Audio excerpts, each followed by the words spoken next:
HarperCollins presents Babel, or The Necessity of Violence, an arcane history of the Oxford Translators' Revolution, by R.F. Kuang. Read by Chris Lukum-Hoy and Billie Fulford-Brown. To Bennett, who is all the light and laughter in the world. A note before we begin. To view maps from the print edition, be sure to download the accompanying enhancement PDF from your audiobook provider or go directly to www.harpercollins.com/pages/Babel. Author's note on her representations of historical England and of the University of Oxford in particular. The trouble with writing an Oxford novel is that anyone who has spent time at Oxford will scrutinise your text to determine if your representations of Oxford aligns with their own memories of the place. Worse if you are an American writing about Oxford, for what do Americans know about anything? I offer my defence here. Babel is a work of speculative fiction, and so takes place in a fantastical version of Oxford in the 1830s, whose history was thoroughly altered by silverwork. More on that shortly. Still, I've tried to remain as faithful to the historical record on life in early Victorian Oxford as possible, and to introduce falsehoods only when they serve the narrative. For references on early 19th century Oxford, I've relied on James J. Moore's highly entertaining The Historical Handbook and Guide to Oxford, 1878, as well as The History of the University of Oxford, volumes 6 and 7. Edited by M.G. Brock and M.C. Curthoys, 1997 and 2000 respectively, among others.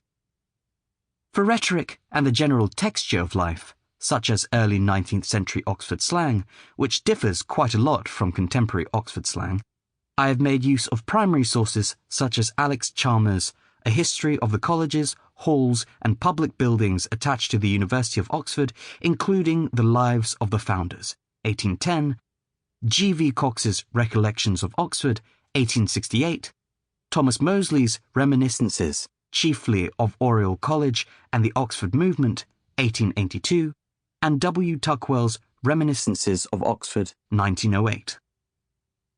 For example, I never heard anyone refer to High Street as the High when I was at Oxford, but G.V. Cox tells us otherwise.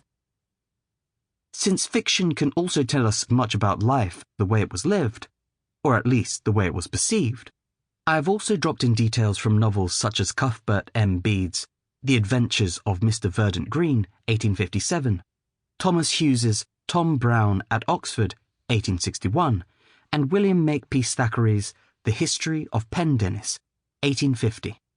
For everything else, I've relied on my memories and my imagination.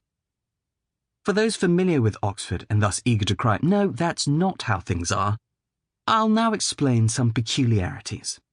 The Oxford Union was not established until 1856, so in this novel it is referred to by the name of its predecessor, the United Debating Society, founded in 1823.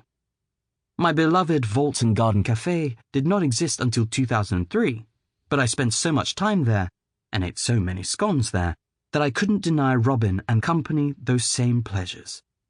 The Twisted Route, as described, does not exist, and as far as I'm aware, no pub exists in Oxford of that name. There is also no Taylor's on Winchester Road, though I am pretty fond of the Taylor's on High Street. The Oxford Martyrs' Monument does exist, but was not completed until 1843, 3 years after the conclusion of this novel. I've moved the date of its construction up just a little bit, all for the sake of acute reference. The coronation of Queen Victoria happened in June 1838, not 1839. The Oxford to Paddington railway line was not laid until 1844, but here it was constructed several years earlier for 2 reasons. First, because it makes sense given the altered history, and second, because I needed to get my characters to London a bit faster. I took a lot of artistic liberties with the commemoration ball, which looks a lot more like contemporary Oxbridge May commemoration ball than any kind of early Victorian social event. For instance, I'm aware that oysters were a staple of the early Victorian poor, but I chose to make them a delicacy Sample complete. Ready to continue?